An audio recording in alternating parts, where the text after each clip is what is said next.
It's time now for the Sports Objective Podcast. No talking heads, just guys who love sports. Here's Dave Richmond. Welcome into the Sports Objective Podcast. I'm Dave Richmond, along with the Love Master, Kyle from LaGrange Barber. What's up, man? The Love Master. What's going on, Dave? Track shoeboxing. Remember the great comedian? The Love Master. Vaguely. Do you remember that? Yeah, vaguely. I remember vaguely. Okay, well, anyway, if you get a chance, check it up on YouTube. I love him with that. I won't go into all my Love Master stuff, but anyway, I'll leave that for Kyle from LaGrange. Bubba Rosenbaum, he's actually the Love Master. But anyway, we love Bubba. He's on assignment, and we'll see if he can join us or not. There's so much to, believe it or not, Kyle, there's a lot to talk about. We've got a great show, as always, and a lot of great guests. In fact, we have Joey Perry. We'll be talking to him. Bubba and I talked to him recently about the grounds and a whole bunch of cool stuff there. Appreciate him from ECU taking care of all the different stadiums of football with the turf there, and of course baseball. We'll find out which is his favorite sport. Kyle will be interested to know that. Gotta be football. You'll find out. And we also have Kim McNeill. She's going to be joining us. We'll have her on. I know her favorite sport is women's basketball. Well, I hope it is. That would be weird. We'll have to ask her. That'll be a great question for you to ask, Kyle. Well, if you remember, Dave, in the original interview, she grew up running a lot of motorsports and four-wheeling. That's right. We'll have to ask her about. Have to revisit that question for sure. I got one serious topic to talk about and one fun topic. We'll take the serious first. Kyle, I don't know about you. You and I both love traveling. You travel all the time. That's one of my things I admire about you most. You and Jessica do, and so does. Well, we travel domestically. We don't do much international travel, which is where this topic is going. Yes, but let me say next year, I hope you will be, but we'll talk about that in a little bit. That's the plan. Okay. So, for people that haven't followed, this is like water cooler. The reason I'm bringing this up, a water cooler topic, is radio people would say what people are talking about around town, and my friends and family is social media about the Americans that unfortunately are getting sick and passing away and dying in the Dominican Republic. In fact, we had a man, I believe it was a doctor, a couple of days ago, passed away from, and I think the death toll now is 7. And, I think it's 9, actually. That's 9? Okay. It keeps scrolling. I can't keep up. And I thought the travel minister, I think this foreign minister, travel minister, whatever he is, from the Dominican said a week or so ago, well, it's only 6, at the time it was 6 people that passed away. Well, it's only 6 Americans. We have thousands and thousands of Americans that come here. And I'm like, dude, there's been hundreds of people sick enough to be in the hospital. Like, this is not like he's trying to make it. I understand he's not saying like 5 million people are dying, Americans, but it's not like isolated incidents. Something's going on here. There's a lot of people getting sick, and you had the deaths along with it. I don't know if it's a situation. It looks like a lot of it is associated with the bars. I don't know if it's a situation where and it's also the resorts, man. There are a lot of the bars at the resorts. Right. I don't know if it's a situation where they're intentionally poisoning people. It certainly seems that way. You know, one thing I wondered if they were using cheap bootleg liquor. A lot of people died over the years during Prohibition over bad bootleg. That's a good point. I hadn't thought about that. Using cheap liquor. It's a very poor country. And maybe they're serving it to the Americans. I don't know. It's a good question. There does appear to be something going on that's not just coincidental, that all the Americans are getting sick and some are dying. I don't know. A toxicology report should be able to solve this pretty easy, so I don't understand that. But a toxicology report, if you were poisoned, it could also say that you had a heart attack, and that's what some of the people are dying. Well, that's true, but you should be able to find traces of something in someone's blood. You would think, yeah. So, I mean, I don't know what's going on. You mentioned before we came on the podcast about perhaps Trump should put in a travel ban to the Dominican and hurt them in the pocketbook, and that could help depending on who's behind it. And I guess no matter who's behind it, it could help because if it is just some some isolated thugs, still, then the Dominican will get more serious about investing. Right. That's my point. I'm not saying the innocent people of the Dominican. I'm not trying to say starve the people in the streets or, be like cold-hearted. I'm just simply saying if you put political pressure on there, and, Mr. President, that's what I would say. If you listen, to every podcast and everything anyway, why not go ahead and put a travel ban on there? And, if he calls us out on Twitter, we'll be heroes anyway. But why not put a travel ban on the Dominican until we can find out what's going on? If Trump listens to the Sports Objective podcast, I'll eat my hat, and I don't have a chocolate hat. And then, how about this? How ironic is that he puts a travel ban on Cuba? That's one of the safest countries in the world. Certainly when it comes to if you actually, I found this out tonight. If you hurt a tourist, a non-Cuban, you get double whatever the punishment is. You get double. I think a travel ban is probably a good idea until this crap clears up. I had a friend, Betty Ann, who was actually on the podcast promoting a Strides Walk event. Oh, yeah. She went to the Dominican about a month before all this started happening. Her and her family went to celebrate, I believe it was a wedding anniversary for her sister or brother and their spouse, like a 25th or 50th wedding anniversary, something like that. And the whole family went, it was for, I think, a week. And she had a great time, and they stayed at one of the resorts in Punta Cana. I love that. I want to go there really bad, but I'm not now. Not right now. I've got a personal travel ban. Yeah.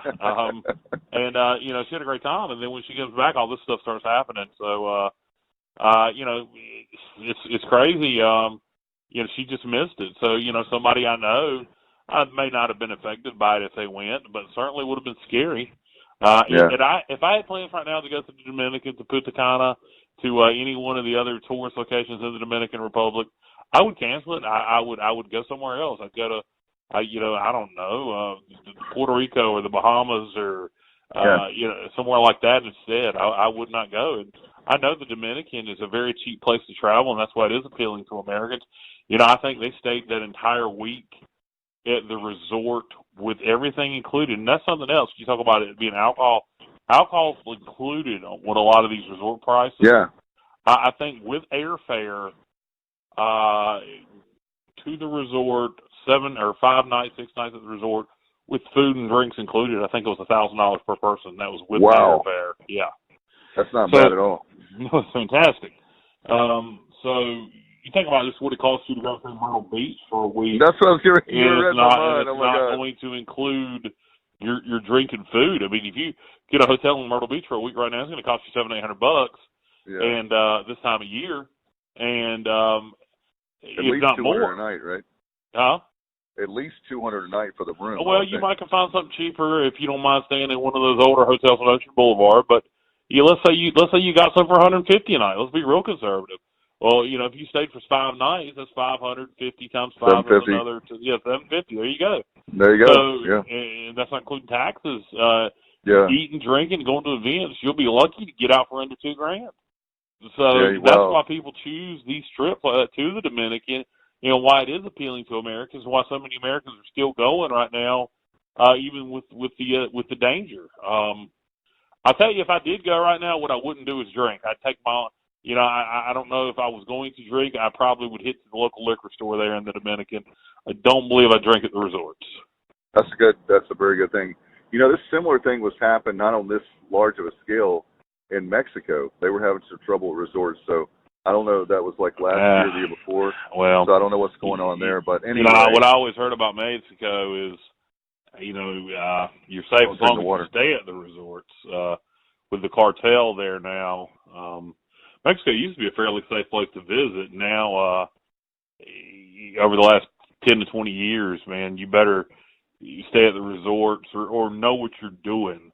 I think particularly around those border towns, around Tijuana. I was trying to think of the border of where El Paso is. Oh yeah, I know exactly where. I can't think of the name of the town. Juarez. that area, there's a lot of, drug trafficking and all, and the cartel. But anyway, back to the Dominican. Yeah, just don't go right now, people. You just go somewhere else. Yes, and but we do want you to go with us to the Bahamas next year. So right. we're going to have our pirate cruise, the Sports Objective Pirate Cruise, and our good friend Dana Shrink, who is our travel agent. She's we're going to put out those details. We've got the information in the next day or two, but I tell you what, she's looked out for us. We've already reserved at least 20 rooms. We've already got at least 6. That's before I've even talking to Bubba and Kyle. So that we already may have like 8 or 10 rooms that we have right now that are about half of those rooms are about booked. So if people come up through with the money. Yeah, exactly. So we're looking at we can always add more rooms. We started out with 20. We'll see how we kind of stay conservative. It's 8 ocean view, 8 balconies, and 4 interiors. So we try to be fair with 3 different price ranges. We want everybody to go. We also made it where it's Charleston to Bahamas. If you've never been on a cruise, 4 days. Easy job. Yeah, you don't have to fly to Florida. You can hop in your right. car, take the 4-hour drive. Well, at least 4 hours from me, to down to beautiful Charleston, and then hop on the boat and head out. And another good thing about it, Dave, is it sounds like you can go ahead, and if you want to do it, I guess we're gonna have everything official around September, and you can go ahead and start making payments to Dana. Right. We're gonna have it official.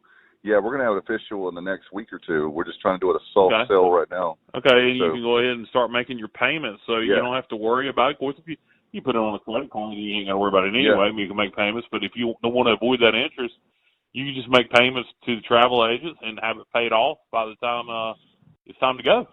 That's how I do it every year, and we want to do it where everybody can go, and it's a pirate. If you're part of Pirate Nation, if you're not part of Pirate Nation, then that's fine. We'll charge you double. No, I'm just kidding. We'll still have you there. Right. Hey, Kyle, you're gonna love this. We're actually gonna have thanks to Dana, she's working out with the folks at Carnival Cruise Line with Carnival, that we're gonna have our own private party for a couple hours, and we're gonna have a party. I mean, we're pirates, so on the pirate ship there.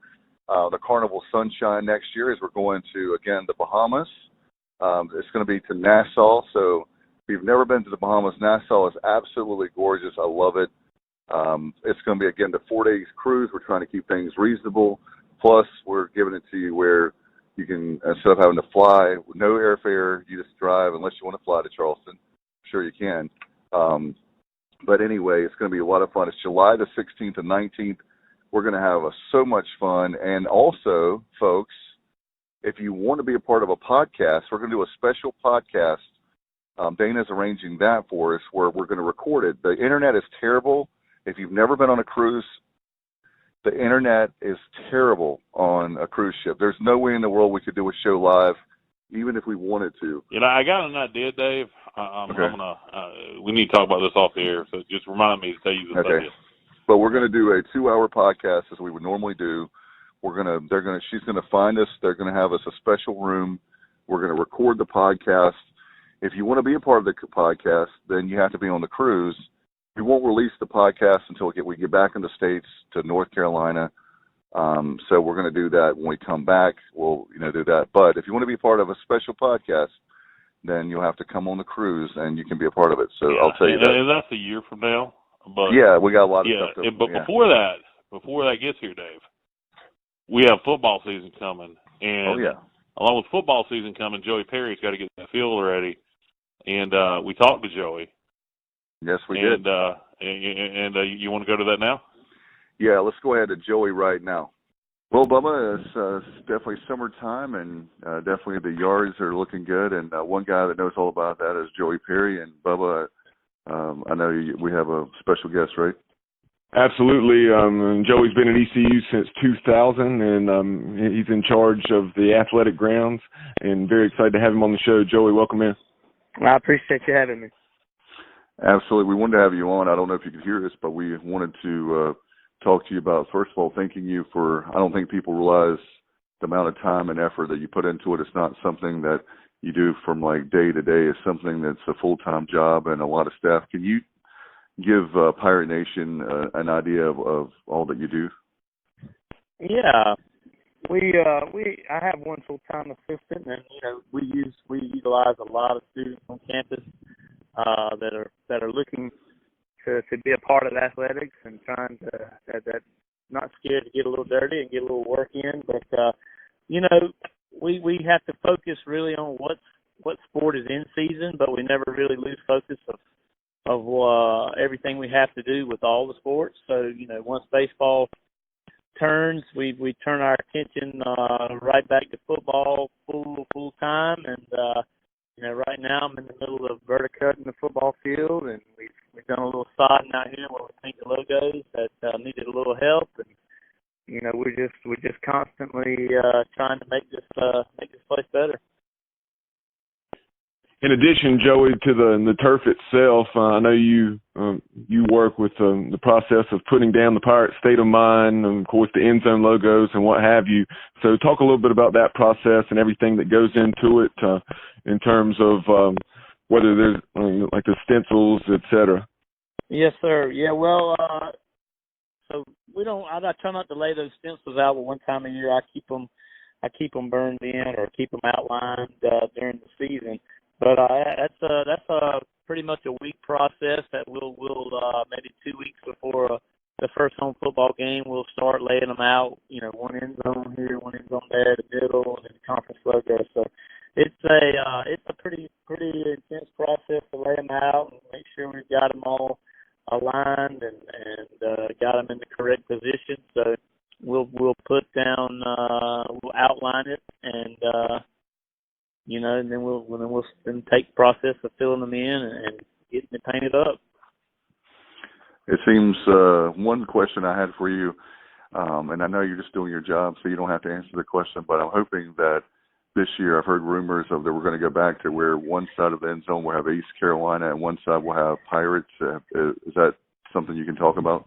I think they're having some talks about what they want to do. I don't think Mr. Gilbert and Ryan and JJ and Coach Houston have kind of figured that out. I think they're looking at some other things, but I don't know if they've made a definite decision on what's going to be in the end zone this year.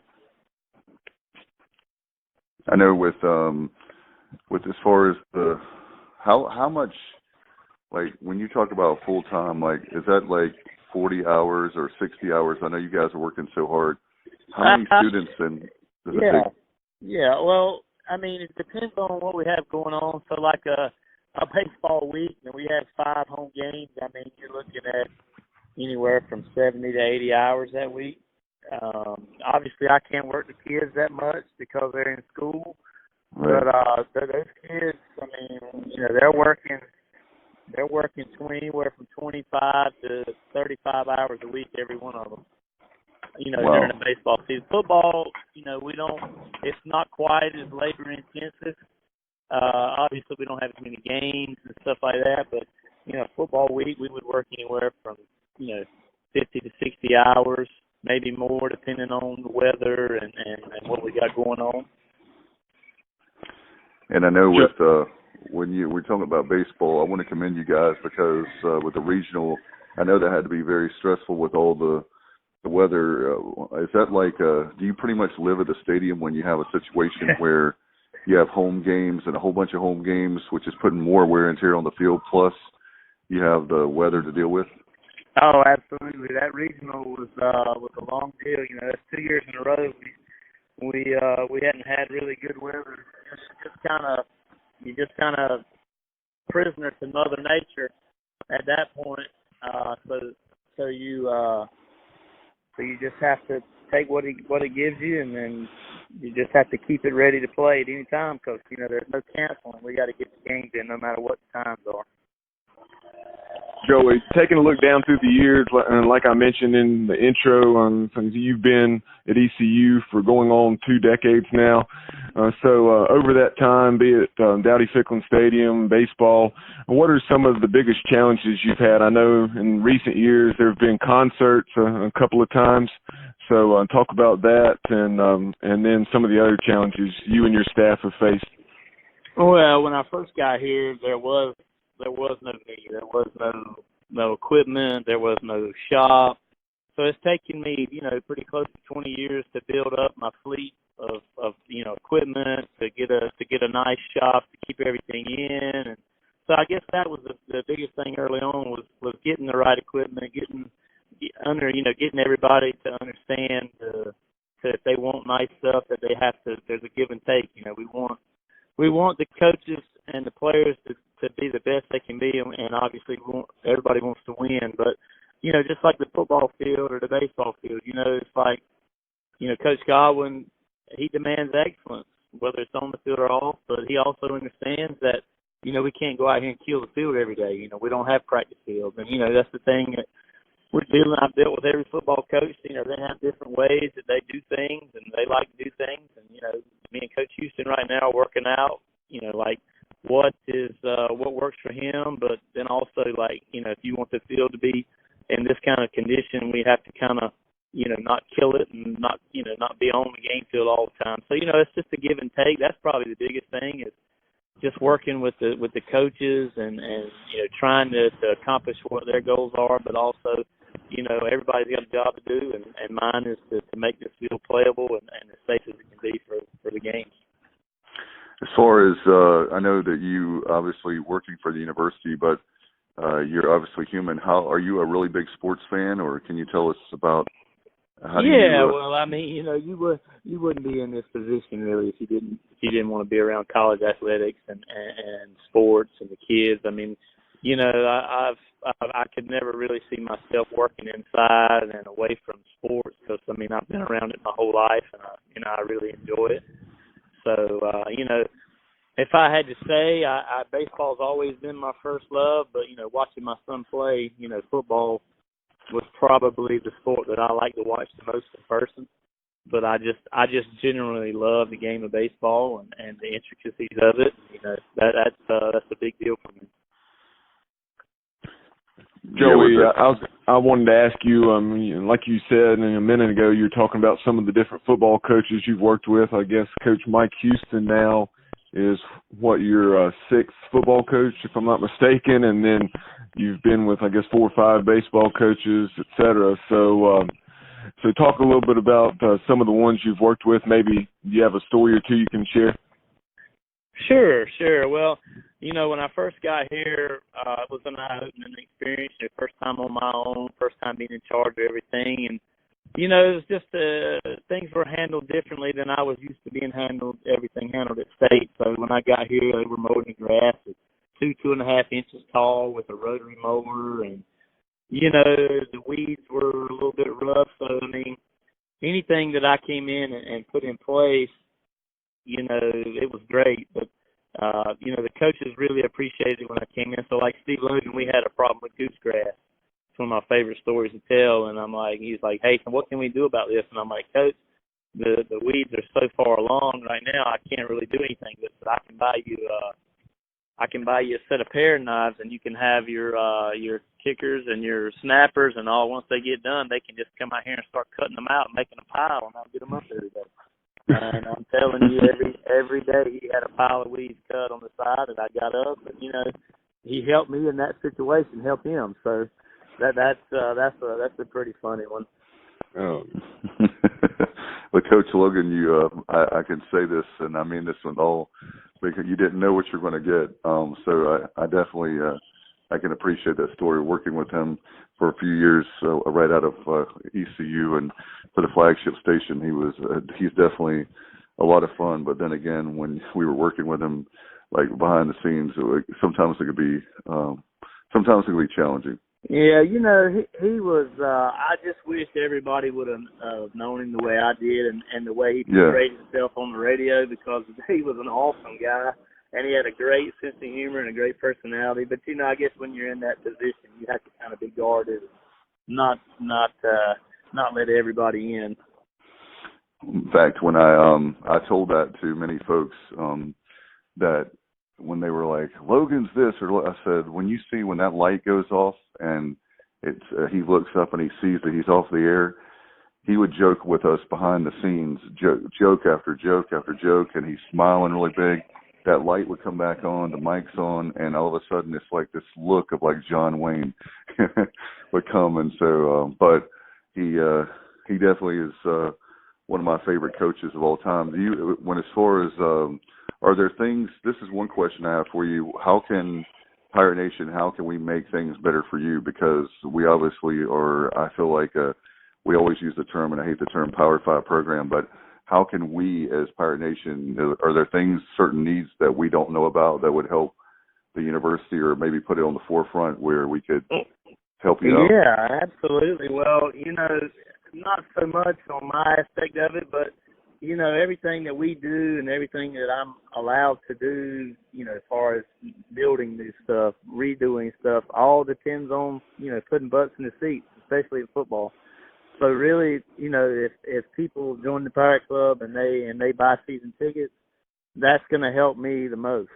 I mean, sure, if somebody wants to come in and say, hey, I want to give $1 million to Athletic Grounds, I mean, I'm not going to turn it down. But overall, if people show up to games and they buy season tickets, that makes my budget bigger and lets me do more things and lets me be a little bit better successful in my job. Is there one question I have for you? Is something I debate in my head, so I haven't even talked about this to Bubba or Kyle, our other co-host. As far as the weather is concerned, there was a really funny post on Hoist the Colors. This guy and he got crushed for it. He wanted to put like a dome for the baseball stadium. Why don't we build an indoor thing?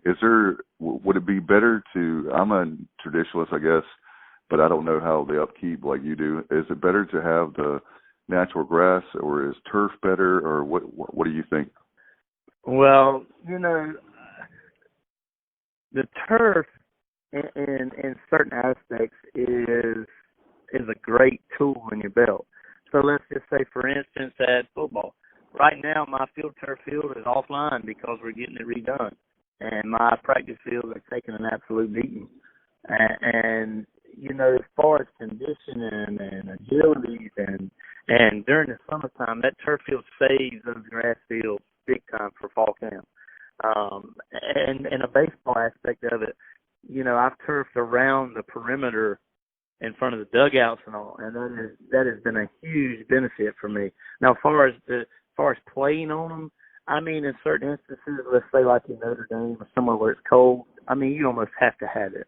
But right. I mean, to me, the game is designed to be played on natural grass and dirt, for that matter, at baseball. I mean, it's just the way the game was meant. Now, there's certain instances where you almost need that because they don't have the staffing or the climate is not such where it's conducive to handle that. Speaking that artificial surface with the field turf, I know when Cliff returned, one of the big things that he did at Clark-LeClair Stadium was the field turf and foul ground. So can you talk about like how that project, what kind of time did that save you and your staff? Well, I mean, Coach has gotten a lot of things done since he's here. I mean, he's won, and that's what happens when you win. You get more people in, and you get things done with your program if you win. But that went in right after fall practice, and that took about 2.5 months. I mean, there were some times where he had to not be on the field, but I mean, that has been a godsend for us, for the team, everything, because that takes the most beating in front of those dugouts, back and forth. I mean, they can actually take ground balls over there. They can work on a lot of different things. They can stretch. They can run. They can, Brandon Golden can put them out there and do agilities, during the summer, during the year. I mean, it's just a great tool. And, it's people think it's no maintenance. There's a lot of maintenance. When that dirt meets up to that turf, it's not designed to do that. So you have to wash it. You have to blow it. You have to broom it. And, we also put it in the bullpen areas. Well, I mean, I just don't have a lot of staff, so that really saves me on, like, trying to keep grass cut, keep stuff aired, keep where the catcher sits sealed in. I mean, it's going to stay level. All I have to do is kind of just groom it and, add a little rubber all along. So maintenance and the day-to-day operations, it's been great. And Joey, speaking of new field turf surfaces, of course, a new football practice field is going in, and then there will also be an auxiliary one where the height field there in the throwing areas for track. And so can you talk a little bit about that and when the completion dates for those projects are? Yeah, well, we had a little setback, not a setback, we just had a little pushback. I was hoping to have the practice football field done by July 1. We've actually got the subgrade ready. All the material has been delivered, and I'm hoping when I walk back out there today that they're actually doing something. So I would.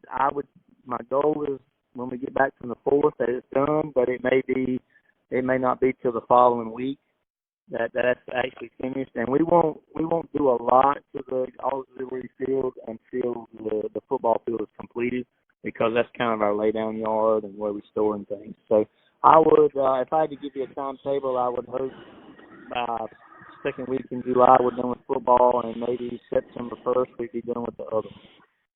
And Joey, I had one question as far as when you're talking about wear and tear. One of the things that a lot of us in Pirate Nation want is an indoor practice facility. As far as that's concerned, would that say we have that? Does that help you as far as how much wear and tear on the field as far as conditions and practicing? And I know there's sometimes when, obviously, Mother Nature, you can't help what happens to the fields, but does that help you if we have an indoor practice facility? Oh, I'm sure it's going to help me, because they're going to want to be in there, so that gives them another place where they can actually practice, where they can condition, where they can do pass scale. They could actually probably do walkthroughs in that indoor on a Friday before a home football game, and that way they can control who's around or who's watching. Anything where it gives them a different place to go to take the pressure off the grass is going to help me in the long run. No doubt about it. I know we're very excited about the summertime. When you get to that point of the football season, I know you're a fan as well, how good does it make you feel when there's 40, 50,000 people and you look down there? Because I've been on the grass, and I don't think I've ever seen a time when it's looked bad. So how does it feel? How does it make you feel when you see all those people in the stadium? Well, I have pride in what I do, or I wouldn't do it. So I strive for excellence. But also the most important thing is I want it to be safe for those kids when they come out here. But then secondly, when Pirate Nation walks in and they come up and they walk out and they look out there, I want them to be prideful. I want them to be proud of the product that we're putting out. So, it's satisfaction. There's a lot of satisfaction in making it look good, and I keep striving for perfection. But, it's hard to reach perfection when you're dealing with Mother Nature, but I try to do as good as we can do. Well, Joey, I tell you what, we've been wanting to have you on, honestly, for a good while now, and I appreciate all that you do for Pirate Nation. I know I can speak for many there are a lot of people that brag about you, and I know that you're a humble guy and very laid back and behind the scenes, but we wanted to have you on, and we hope we can have you on back again. And thank you for all that you do for us, for the fans, for the university, and also I know you do a great job with the students as well, mentoring them. So thank you for all that you do. I appreciate it. Thank you for having me on. Appreciate the Sodfather and Joey Perry. I know that Troy Dreyfus, I believe, gave him that name. And I cannot believe Tiddlywinks is his favorite sport. I know. You can't. He actually loves baseball. That's his favorite, but he talked great about football as well. Baseball and football obviously are very important to him, so he did that. He wouldn't, if you heard in the interview, they're still working out stuff on, we'll find out more about that, about as time goes on, about what they're going to put on the end zone. So I was trying to get him to give us breaking news that we were definitely going to have as long as it ain't ECU. Exactly. Anything better let's give away our gimmicks. I did not get to hear that interview, actually. Did you at least confirm it ain't going to be ECU? He would not say it's not going to be ECU, but I'm hoping they're in. I'll tell you what, if it's ECU, I'm going to go slap the crap out of somebody. I'm not really going to slap anyone. I'm just, that's just so, yeah, exactly. Somebody will think I was threatening to slap people again. Yeah. So anyway, we had fun talking to him, and we've been wanting him on for a while. But with all the scheduling and with all the sports stuff between football, basketball, and baseball, then we had a lot going on. So, but now we have more time where we can have guys like him, and we wanted to have him on and thank him for all the hard work because, man, Yeah, Joey does a great job on the football field and baseball field. Obviously noticed a lot during football season. Speaking of football, Dave, a lot of talk right now with UConn leaving the American Athletic Conference for the Big East about, where their football is going to go, which is that's their problem. I think they put their football program in a terrible situation. It sounds like an absolute disaster there to me. You know what's funny? The rest of their sports are in good shape. Well, and you can tell by Randy Etzel's statement today that he was politically correct with it, but he ain't happy. No. Can I tell you something I thought about today? You'll appreciate this. Sure. You keep telling all these lies about how Jeff Compher's in Florida. I think he's the new AD at UConn. Well, he had no plan for football. It's a good point. And I don't blame them for going back to the Big East in terms of basketball. But they need to have a plan for football. They should have had a plan, exactly.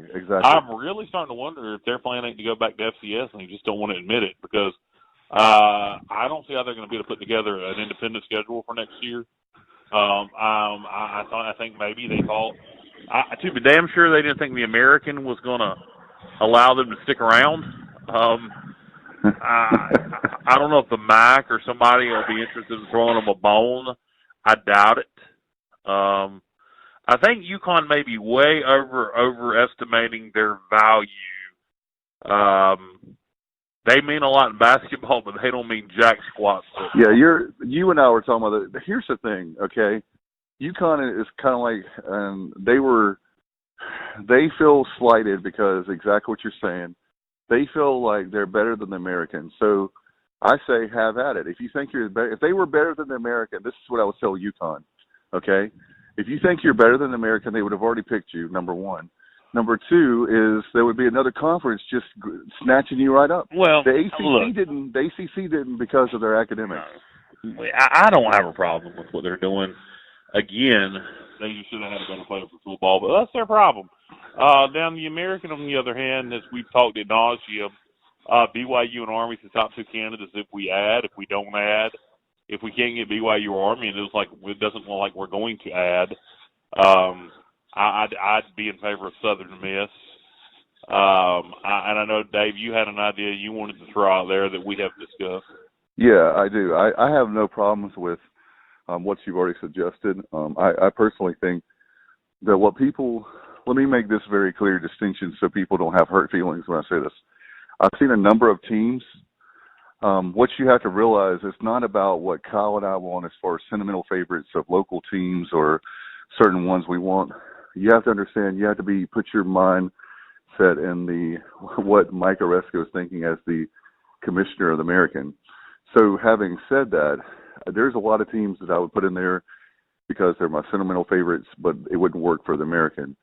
What I would like to see, and it's not going to happen, but what I would like to see is for the commissioner to add, it has to be teams that make sense. So let me start saying that. It has to make teams that make sense, and again, not sentimental. So you would take a number of teams, and what I would like to see is, since we have 11, expand to 14 or 16 teams. And I know you, and I'll let you add from that point because you were the one that came up with the idea. Yeah, well, you could go to 16 and try to force the hand of ESPN and these bowl games to say, look, we're either a power conference or we're not now. We've just, if you could get a gentleman's agreement with Army, okay, that's 12, Boise, it's a 13, BYU, that's 14, Air Force, that's 15, San Diego State, that's 16. And you can sub Colorado Stadium for San Diego State if you prefer. So that's 16 teams. You make a gentleman's agreement. All right, we're going to approach ESPN and the New Year's Six bowls and these other Power 5 conferences and say, if we present this as a league, as a 16-team league, the best of the rest, will we get Power 5 status? ESPN, will you at least give us $10 million per team? At least $10 million per team. Hopefully more.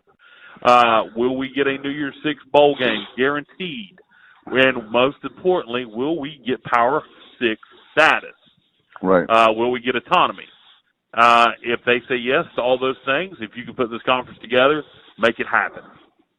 That's what I would like to see. So let me make very clear. I'm not saying expand, just grab 6, well, actually 5 teams. Sorry, 5 teams.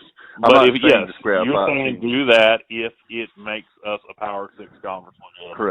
Correct. I'm trying to say do something instead of licking your wounds and saying, oh, gosh, we lost UConn.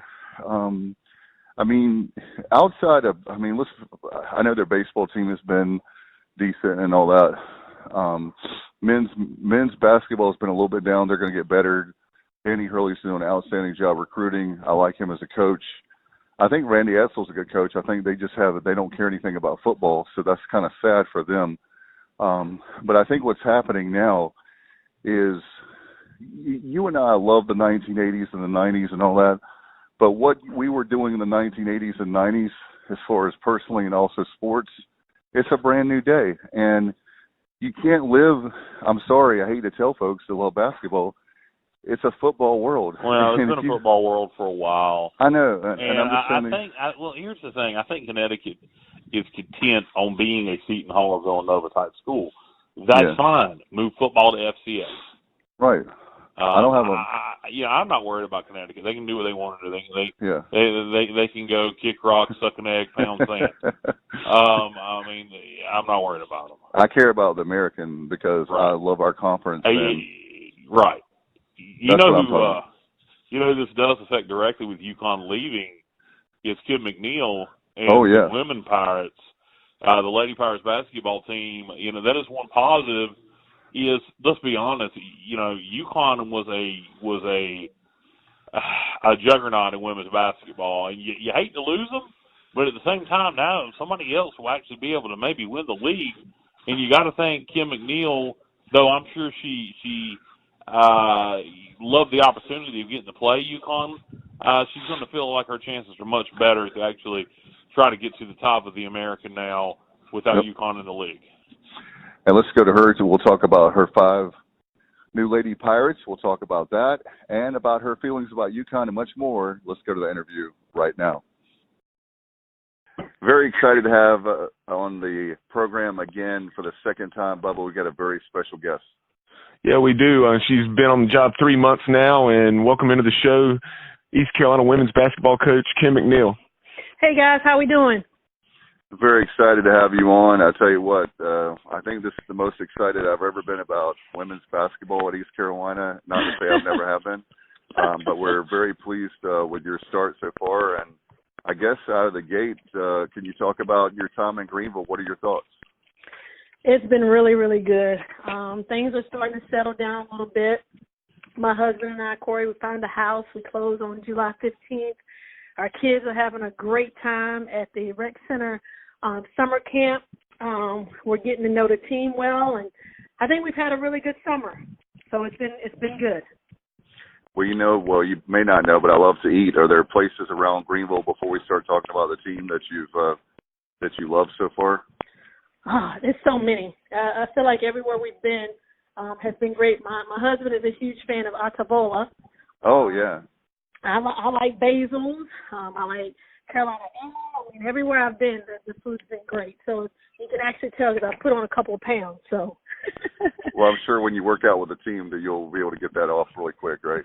Yeah, I do, and I also work out at Orange Theory. So I'm enjoying that and enjoying, getting to know people in the community. No doubt about it. Coach, as we take a look at the returning roster from last year, you have 8 pieces returning from the 18-19 roster, led by LaShonda Monk, who was a third-team All-AAC selection, and then also Raven Johnson. Talk a little bit about those two.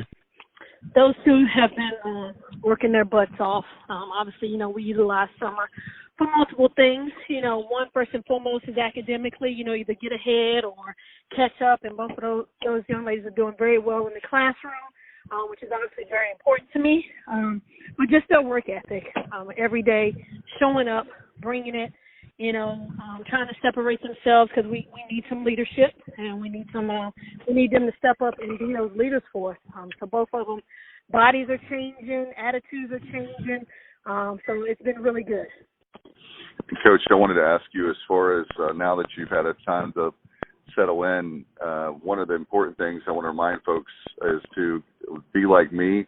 I've never gotten season tickets, but I'm going to get season tickets because I think a lot of you and what your staff and what y'all brought to the program. But what are some needs that you have, maybe that Pirate Nation we can actually support you, and maybe we can talk to the AD about getting for you in the program? Yeah, I think you spoke on it. Just getting the support. The one thing I love about being in the college town and being in Greenville is just the support that you get from the community. And you're going to see our faces. You're going to see our team, our staff out in the community doing a lot of different things. So if there's ever any community service or anything you'd like for us to show face on, please don't hesitate to call. Can't say I'll do it all, but we'll do as much as we can. And so in return, these young ladies work really hard. They work really hard in the classroom. They work really hard on the court. And, to have that support for people to come out and see us and we fill Minji's up, get it rocking and rolling again, I think would just do wonders for our program. No doubt about it. And when you look at what I've been impressed with, I told you last time with your first official visit with us, is the fact of 3 different coaches. The ladies really worked hard. They get a winning season of 16 and 15. I was really impressed by their toughness, not only on the court, obviously all across the board. It'd be easy to say, well, we've got these coaching changes and we can just kind of pack it in. They worked really hard. They get a winning season. How can you build from that from last year and year one for you? I think you hit it right on the head. For them to go through as much adversity as they went through, but still, had the ability to finish with a winning season, just shows some toughness that we have, and that fits the way we play. Defensive-minded team, blue collar, gritty, and so part of what we do, we've already got. It's just instilling some discipline, I think some stability that they haven't had, and just implementing our system, which we're starting to do here this summer. What kind of, when you say system, what brand of basketball can Pirate Nation expect? I know there are a lot of people that are like myself and Bubba and Kyle who couldn't be with us today, but what kind of basketball are we going to see on the court? It's going to be very up-tempo. Very defensive-minded, a lot of different defenses. I don't know if we'll be able to put the whole system in this year. We'll gradually get our way to that, but you'll see the foundation of it. You'll see a team that is going to work extremely hard. That's going to be exciting. I want, whether we win or lose, I want our fans walking away saying, wow, that team plays really, really hard, and they play together, and they look like they're having fun. Sometimes you go and watch teams and they just don't look like they're having fun. They don't look like they have good chemistry. So that's one thing we're also focusing on this summer, is developing that chemistry, not only amongst the teammates but amongst the coaching staff, because we're new. It is different when you're with a coach that didn't recruit you, that doesn't really know you. So I think that's the main thing, that this summer has been really good for them to get to know us, who we are, what we expect. And we've been able to develop those relationships. Coach, you referenced recruiting. You brought in 5 new pieces, led by Sierra DaCosta, who played for you at Hartford. I'm assuming she's a grad transfer, and she has 1 year remaining, if I'm not mistaken. And I know she was an All-America East Rookie of the Year selection. So talk a little bit about her and the other pieces you're bringing into the program. So Sierra, she's not a grad transfer. She actually will have to sit this year, and she'll play next year. But she knows our system. She's been with us for 3 years. She's been through the good and bad of, us rebuilding that program at Hartford. She came right in. We didn't recruit her to Hartford. The previous Jen Rosati did, but I had to re-recruit her to get her to stay. And as you said, she was Rookie of the Year, had battled some injuries her second year, but then last year had a great year. And we played a really tough schedule at Hartford. We played Miami. We played them to a 7 or 8 point game. We played Michigan State to overtime. We played Louisville. We played Villanova. We played New Mexico. And in all of those games, Sierra was one of the best guards out there on the floor. So she's just excited about being in the American and being able to play against, top-notch competition, and just her leadership, her knowing our system, will be great for our team going forward. Can you talk about the other additions, the new Pirates that we want to welcome into Greenville? Yeah, I'm just excited about this group. They're hard-working kids. They're working their butts off in the weight room and on the court thus far. And, freshmen, they come in and they don't know what to expect. They don't have a clue. They think they've been working hard, in high school, but you get to college and it's a completely different level. But just their commitment and, just their drive of getting in the gym, being there early, getting great reports from our strength and conditioning coach about just their focus and, their leadership already. We got some versatility in this class, which is what I love. I love players that can play multiple positions. We recruit what we call positionless players. And, there's really only two positions on the floor that I feel like we label, and that's the point guard and that's the 5, the back-to-the-basket kid. The rest, they can play multiple positions, and I think that's what made us so successful at Hartford was because we were able to put our best 5 players on the floor. Really, last year we started 5 guards, at our 5 being 6'1". But we love positionless players. We love players that can play multiple positions, and this group does that for us. And, Coach, when you think about it, that makes a lot of sense that you have to have – you want to put the best – not only the best players, but you want to put the best athletes on the floor, right?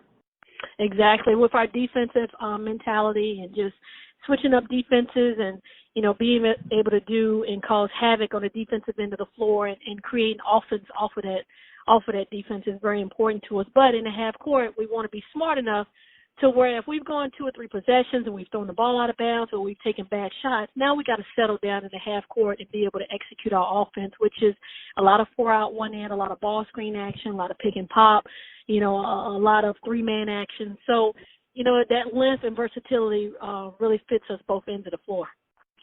Coach McNeill, about a week and a half ago, the AAC schedule was released. And the Pirates will be playing Houston, Memphis, SMU, Tulsa, and Wichita State, home and away, UConn, Temple, and Tulane, only in Minges, and then also UCF, USF, and Cincinnati just on the road. So talk a little bit about the conference schedule. And then also, I know last year Wake Forest came to Minges, and we typically play quite a few regional opponents, whether it's UNC, Wilmington, Elon, or what have you. So talk about your non-conference schedule and how it's shaping up. One of the reasons I came to East Carolina was the competitive league. I'm a competitor through and through, and to be able in conference play to play against some of the best teams in the country, South Florida, obviously UConn, Cincinnati, Central Florida, all these teams, it excites me.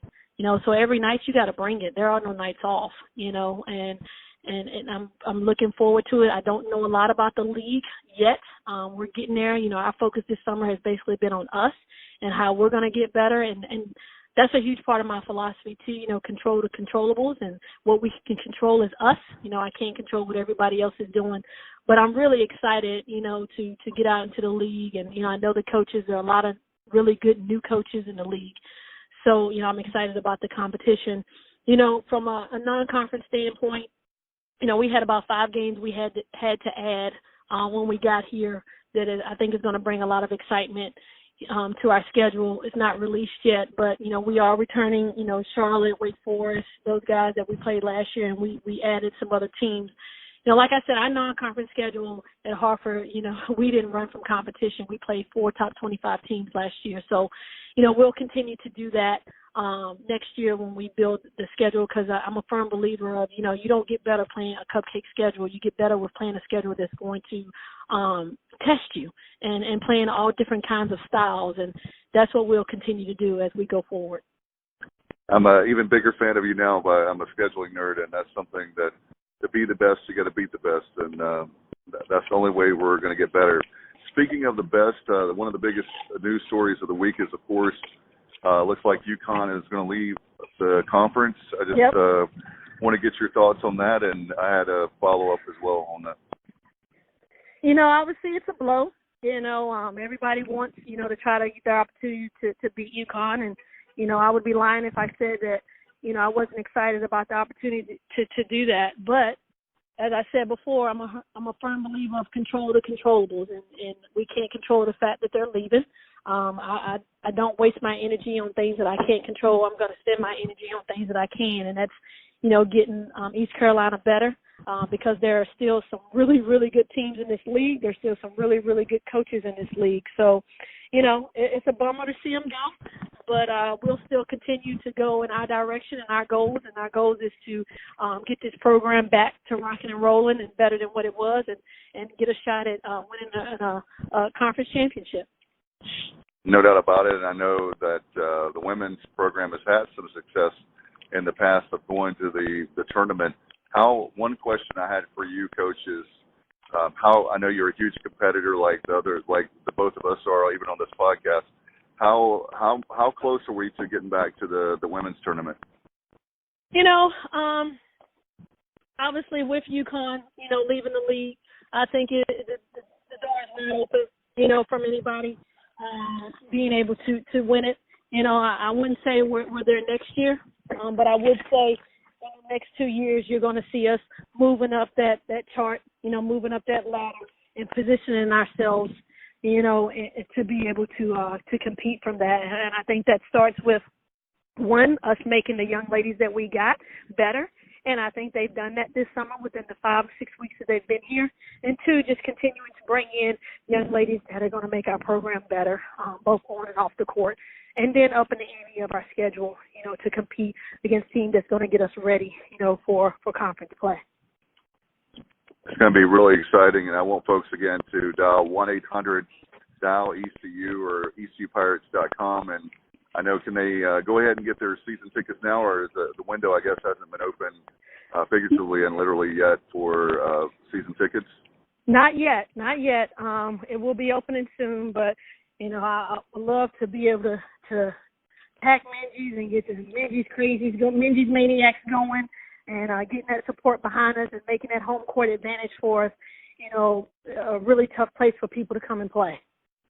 Well, I can promise you, Bubba's in the western part of the state near Charlotte, but I know he and I and also Kyle, we're going to support you by coming to some games next year and even get some season tickets. So I appreciate all that you're doing for the program, and I'm looking forward to, I'm very excited about a new era for Lady Pirates basketball. Thank you guys so much. We really, really appreciate the support. Appreciate you very much, Coach. In fact, Kyle, we need to go. We all three love her on this podcast. We need to go to some games, and I'm even check this out. I don't know if it'll be the same price. My buddy Joe at the ticket office told me that the season tickets for women's basketball are going to be pretty much the same, only $40 for the whole year. Wow. So I was thinking that we could support our Lady Pirates, and we love our new coach. I'm really impressed with her. Yeah, I hope she does well. She's somebody you want to see succeed. You always want to see whoever the head coach is, East Carolina, succeed, but she's very likable, seems very genuine and real, like the last coach McNeill we had, and hopefully she's successful. I hope so too, man.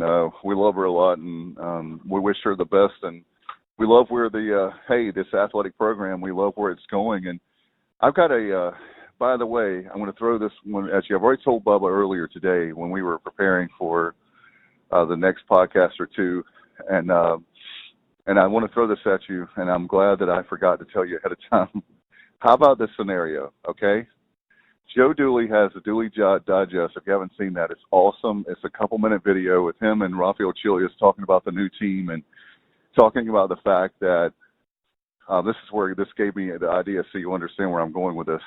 He says, hey, if you don't coach and have the idea of winning a national championship, you shouldn't coach. I'm paraphrasing, right?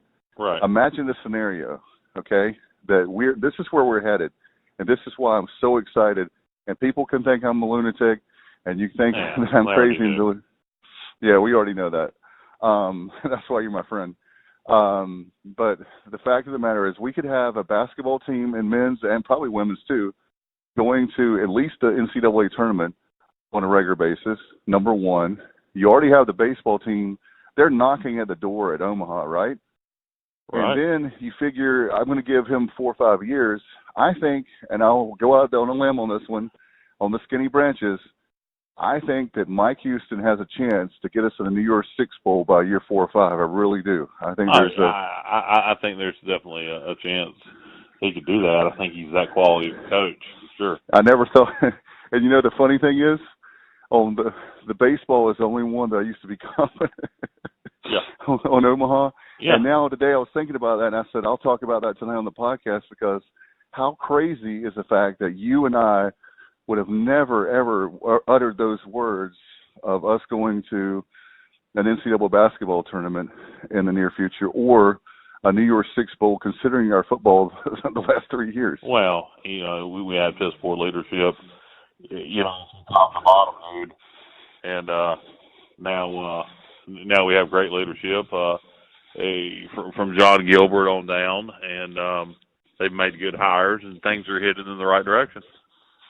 It's just it's a great feeling. I don't know about you, but this has been the most excited. It's kind of funny. Just think about, I was thinking about this over the weekend. Just think about where you and I reconnected. We're at that IHOP the day that Comfort gets the buyout, or we discuss that, and we're eating our pancakes or whatever. And think about that point, the beginning of virtually the first week of the podcast till now. Think about how much better things are with our favorite program.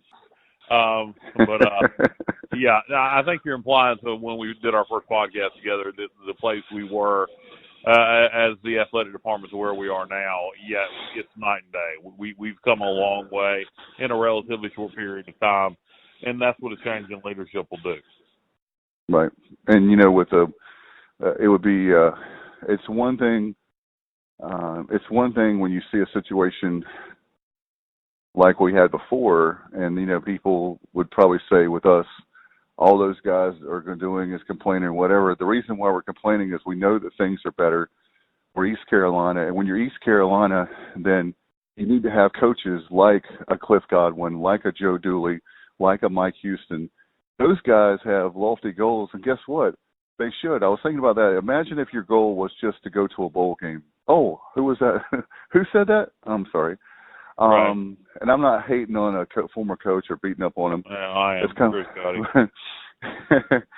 of, I guess, a passé thing. But my point is, you got a guy like me who now I'm believing that we can go to a New Year's Six Bowl versus a guy who said that we're going to a bowl. And I know what he meant. He was just trying to do a rallying cry because we got the pants beat off us that day in Memphis.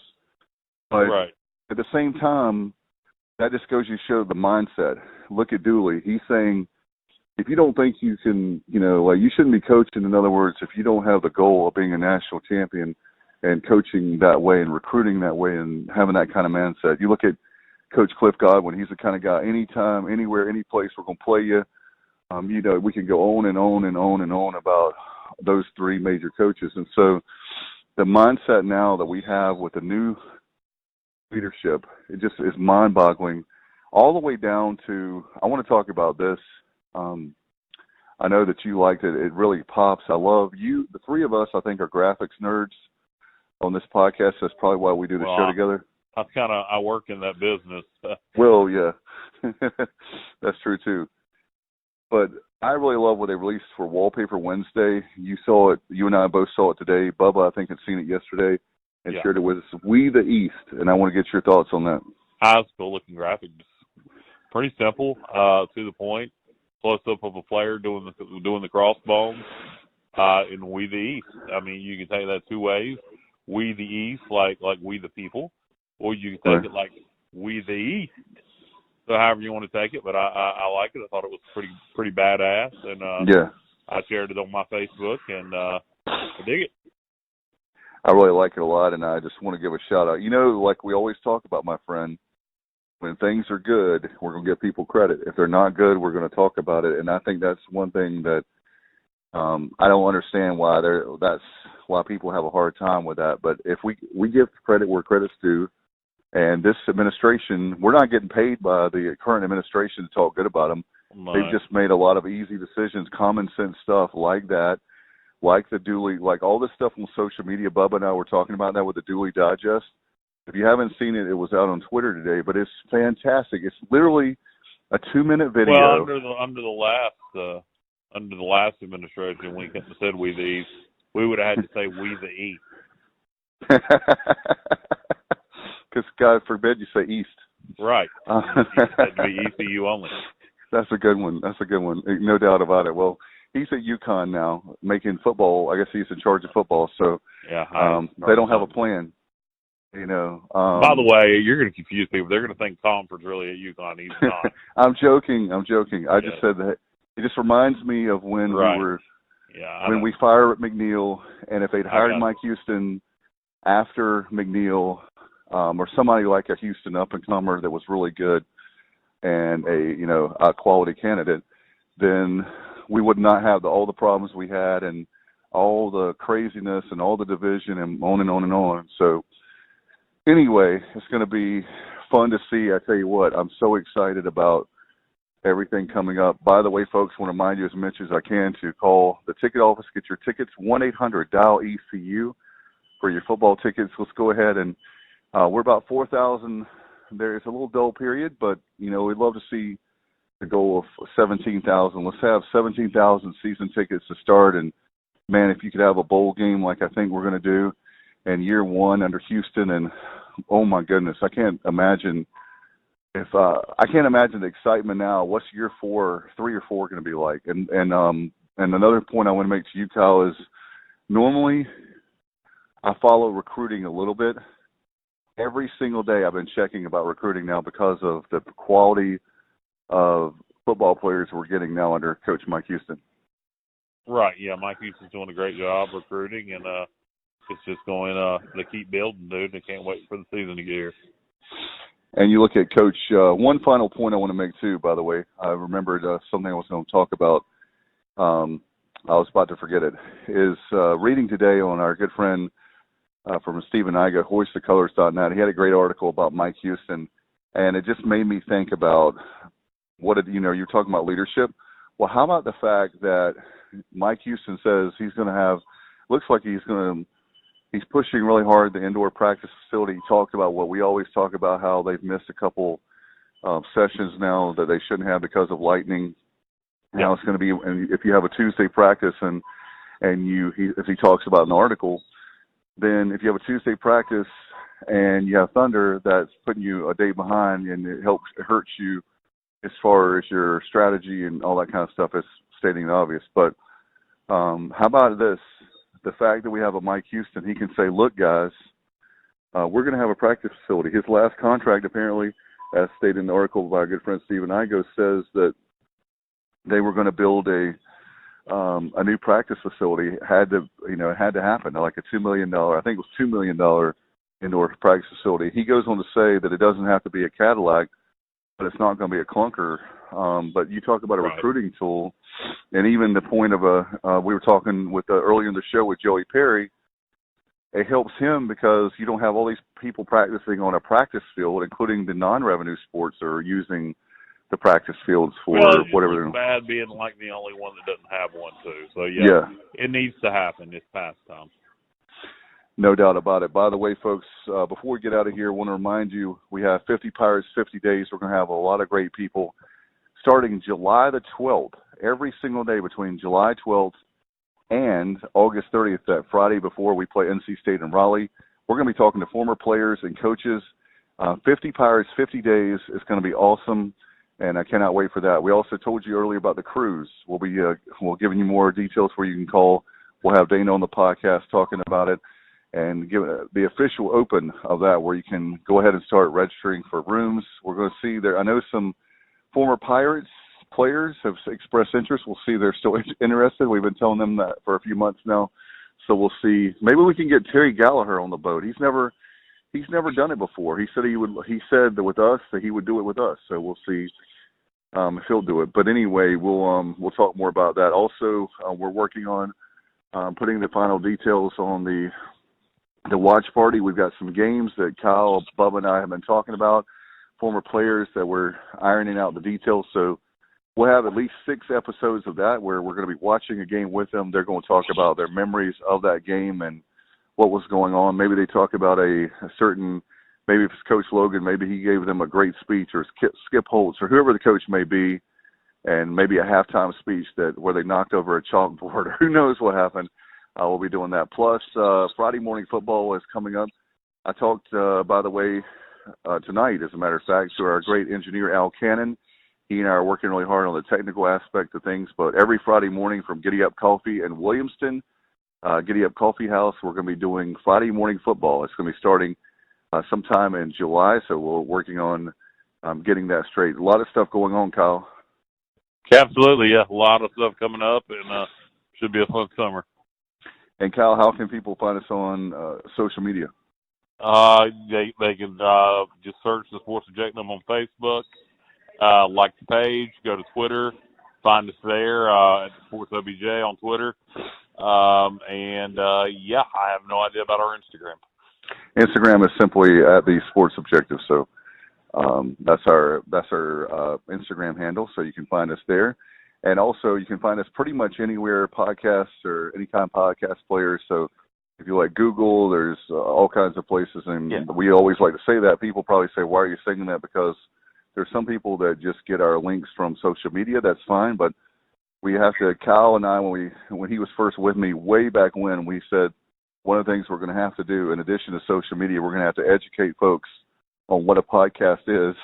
And some people still don't know, even though they listen to it. That's fine. And tell your friends. If you listen to it and you enjoy it, tell a friend, explain to them how to get the podcast, and show them how to use the app, whatever app you use, be it TuneIn, Audio Boom, or maybe your iPhone podcast app, and just pass it on. Help us build our audience if you enjoy what we do. And give us a 5-star review, even if you hate us. That'll be fine. Just say how great we are, and you can lie. It's fine. It's okay. Also, you can email us with any of your questions, comments, concerns. You can email the show at bsportsobj@gmail.com, and you can do that. Kyle, my friend, I'm so glad to have you back. It was Kyle from Gatlinburg. I'm glad it's Kyle from LaGrange back with us. I missed you, and so great for you to be back. And I want to thank our great guest, Joey Perry. Appreciate all he does for the grounds, for all the teams and the fields, and obviously love our new coach for Lady Pirates for basketball, Kim McNeill. Love her talking. And again, folks, want to remind you, for season tickets of any kind, go to 1-800-DIAL-ECU, ECUPirates.com. And we'll miss Bubba Rosenbaum. I guess he's still on assignment, but Bubba will be back with us, I know, very soon. For Kyle from LaGrange Barber, I'm Dave Richmond for the Sports Objective Podcast. You've been listening to the Sports Objective Podcast. Join us next time as the guys will be objective, and the objective is sports.